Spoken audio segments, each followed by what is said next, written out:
Hello guys, कैसे हो आप। आज मैं आपको स्मूथनिंग के बारे में बताऊंगा स्टेप बाय स्टेप, जो कि हम मैट्रिक्स के प्रोडक्ट के साथ स्मूथनिंग करेंगे। जो भी आपको स्टेप बाय स्टेप मैं बताऊंगा स्मूथनिंग के बारे में, आप पूरी वीडियो एंड तक देखना मेरी। आपको पूरी नॉलेज हो जाएगी, मतलब जो कि स्मूथनिंग के बारे में, जिन लोगों को स्मूथनिंग के बारे में कुछ डाउट्स है वो सारे के सारे आपके क्लियर होंगे। पहले तो सबसे पहले हम हेयर चेक करेंगे कि हेयर का टेक्सचर कैसा है, हेयर में कितना वेव है और कितनी ड्राइनेस है। ये सब चीज़ें हम चेक करेंगे। हेयर चेक करने के बाद हम करेंगे हेड वॉश। हेड वॉश करने के बाद क्या होता है कि प्रॉपरली हमें पता चल जाता है कि हमारे बालों में वेव कितना और ड्राइनेस कितनी है। अब मैंने हेड वॉश के बाद अब इनके बालों में क्या है, मतलब वेव बहुत नॉर्मल ही है, इतना ज़्यादा वेव नहीं है, कर्ली बाल नहीं है, कि नॉर्मल क्रीम अप्लाई होगी इनके बालों में। हेयर चेक करने के बाद हम 4 पार्टीशन करेंगे। जो हमारे जो बेसिक सेक्शन होते हैं 4 पार्टीशन, एयर टू एयर, नेप एरिया, टेल कॉम की मदद से। इनके हमने बेसिक 4 पार्टीशन कर ली है। और करने के बाद आप देखिए, हेयर सेक्शन बिल्कुल ऐसे नीट एंड क्लीन होना चाहिए। हेयर टेक्सचर के हिसाब से हमने मैट्रिक्स की ऑप्टी स्टेट नॉर्मल क्रीम चूज़ की है। फॉर नॉर्मल हेयर के लिए है ये, तो जिनके बालों में ज़्यादा वेव नहीं होता उसके लिए। तो हम करेंगे इसके बाद प्रॉपर 100% हमारे बाल ड्राई, फ्लैट ब्रश के साथ 100% ड्राई करेंगे कि बालों में मॉइस्चर बिल्कुल नहीं होना चाहिए। बिल्कुल हमारे बाल जो कि ड्राई होना चाहिए। तो क्रीम को हम उतना ही लेंगे जितनी हमें स्टार्टिंग में नीड है। एकदम से हमने सारी क्रीम नहीं लेनी हेयर के अकॉर्डिंग, ठीक है। तो रूट से हमें 1/2 इंच दूर अप्लाई करना है क्रीम को। तो इमल्सिफिकेशन इतनी अच्छी होनी चाहिए आपकी, रूट्स में बिल्कुल भी स्कैल्प में हमारी क्रीम टच नहीं होनी चाहिए। एप्लीकेशन बहुत फाइन होनी चाहिए आपकी। इसी तरह आपने सेक्शन बाय सेक्शन पूरे हेयर में क्रीम को अप्लाई करना है। और रूट्स में बिल्कुल सेक्शन बाय सेक्शन, जितने भी सेक्शन हमारे, ज़्यादा सेक्शन आपका थिक भी नहीं होना चाहिए, ज़्यादा थिन भी नहीं होना चाहिए। बस इतना होना चाहिए कि हमारी जो क्रीम है पूरे हेयर में अच्छे तरीके से अप्लाई हो जाए। इतना सेक्शन होना चाहिए। ज़्यादा थिक होगा तो आपकी क्रीम प्रॉपरली रूट्स में आपका बॉन्ड ब्रेक नहीं होगा अच्छे से। सेक्शन बाय सेक्शन हम पूरे हेयर में क्रीम को अप्लाई करना, सिंपल इसी वे के साथ।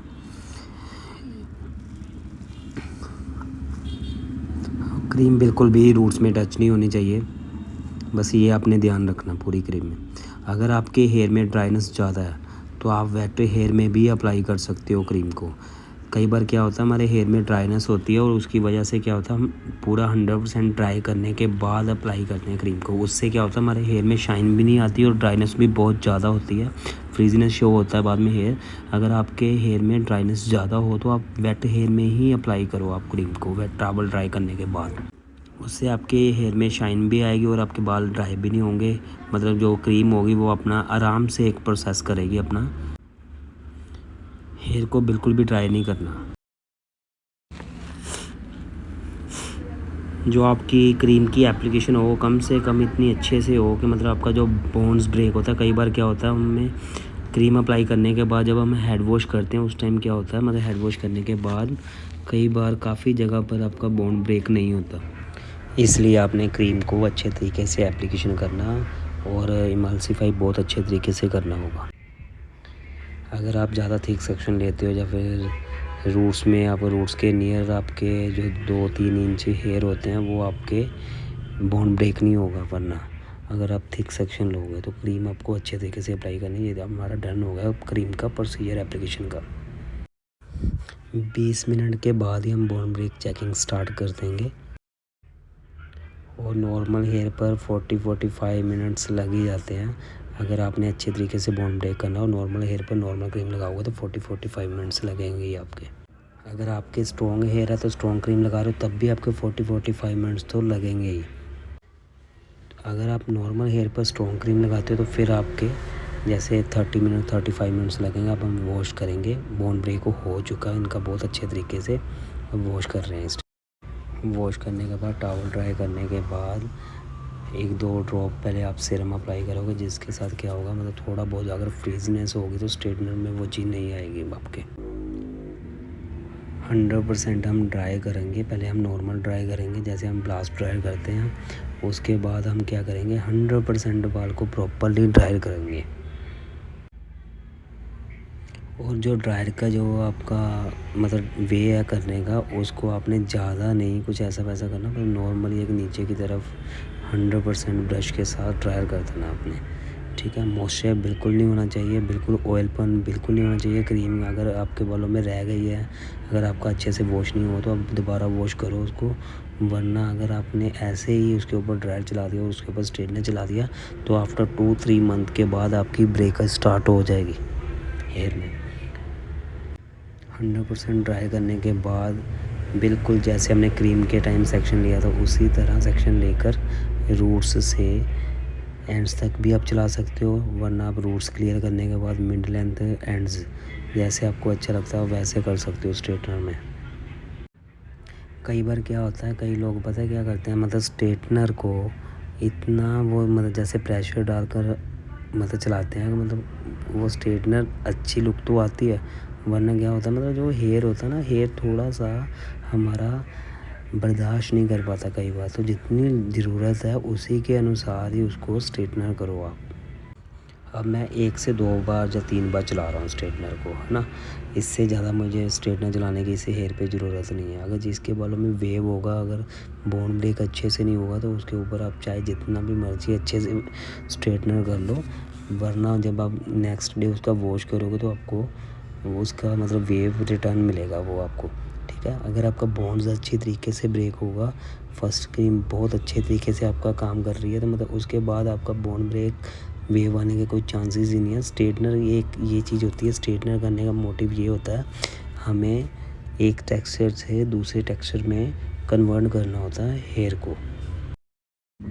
जैसे किसी के बाल वेवी है, कर्ली है, तो उसके ऊपर हमने बॉन्ड ब्रेक किया, बॉन्ड ब्रेक करने के बाद जैसे हम स्ट्रेटनर करते हैं तो स्ट्रेटनर करने के बाद वो बाल स्ट्रेट होना शुरू हो जाता है। तो अब इसके बाद हम न्यूट्रीलाइज़र जब लगाएंगे तो वो फिक्सिंग करेगा इस चीज़ को। तो स्ट्रेटनर में इतना ज़्यादा कुछ करने की ज़रूरत नहीं है। अगर जितना आप ज़्यादा प्रेशर या ज़्यादा हीट, जितनी हीट अगर जैसे नॉर्मल हेयर है ये, है ना, नॉर्मल क्रीम अप्लाई की तो नॉर्मल ही आप स्ट्रेटनर का भी टेम्परेचर जो नॉर्मल ही रखो आप। स्ट्रेटनर का अगर आप नॉर्मल क्रीम लगा रहे हो, नॉर्मल है ना, सब कुछ नॉर्मल कर रहे हो, नॉर्मल हेयर है, नॉर्मल क्रीम अप्लाई कर रहे हो, है ना, तो उसके बाद अगर आप 230 पर चला रहे हो स्ट्रेटनर तो वो यही है कि मतलब वो स्ट्रॉन्ग लेवल के अकॉर्डिंग चला रहे हो आप, तो आपको चलानी चाहिए 190 या लास्ट से लास्ट आप ज़्यादा से ज़्यादा 210, इससे ज़्यादा आपको टेम्परेचर नहीं रखना चाहिए स्ट्रेटनर का नॉर्मल हेयर के ऊपर।